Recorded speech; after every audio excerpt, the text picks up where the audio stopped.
Good afternoon and welcome to the Robert C. Williams Museum of Papermaking Paper Play Activities. My name is Anna and I'm the Education Curator for the museum, and today I'll be showing you how to make a paper pamphlet. So the items that I have in front of me, I have a 5.5 by 8.5 set of 4 sheets of paper here, basically just computer paper that I have cut in half. So each of these 4 sheets, they are going to be our leaves of the book. And then here I have a decorative sheet of paper. You can use colored construction paper, it doesn't matter. That is just 1/2 inch wider, so it is 9 by 6. So that there's a little bit of an edge there. And then I have a piece of string here that is 11 inches long. And I have a ruler to assist me if I desire, and a couple other tools here on the side as well. So I'm gonna start by folding the leaves of my book in half. I wanna make sure they're as lined up as possible. I'm gonna fold it corner to corner, secure my corners, press down in the middle, and then fold out from there so that I have a nice even fold. Then I'm going to go over it with a tool called a bone folder. If you don't have one at home, it's all right. Just go over that crease one more time to make sure it's nice and sharp. Just flattens down my crease a little bit. And then I'm going to take my decorative paper and I'm also going to fold it in half, corner to corner. I'm going to take my finger, fold it down, and go over it with the bone folder. And then I'm going to take my decorative paper and put it face down, so decorative side down, or colored construction paper.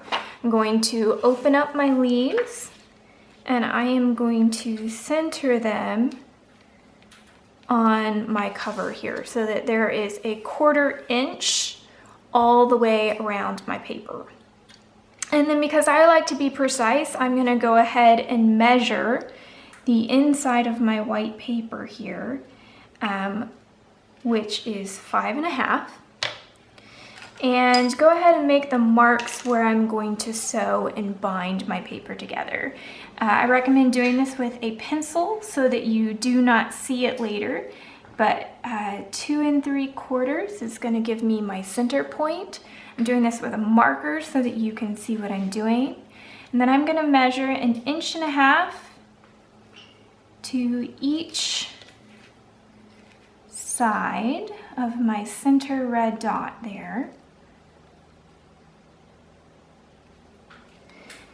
Again, you can eyeball this if you'd like. I am marking it simply because I like to be exact. So then I'm going to take my papers, I'm going to hold them tightly together. And this is called an owl, and it helps me to pre-poke through my dots that I've made, makes it easier to get the needle through later. It's not something you have to do, but I do recommend it so you won't be tugging. So I'm just putting my fingers on each side of my crease here and then poking through. So I'm going to start then by taking my thread and feeding it through my center hole here, leaving 1 inch or 2 of extra string here in the middle. I don't want to pull it all the way through. Then I'm going to go up to my top hole,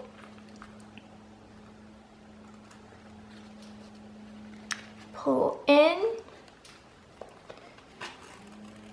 until it's nice and tight.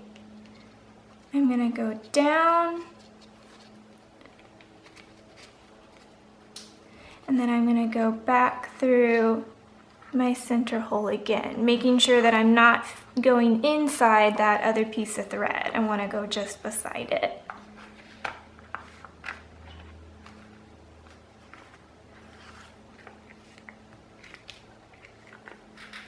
All right, so then I'm just gonna make sure my threads are all nice and tight. And I am going to loop this one underneath so that I can secure each side. And I'm going to knot it off.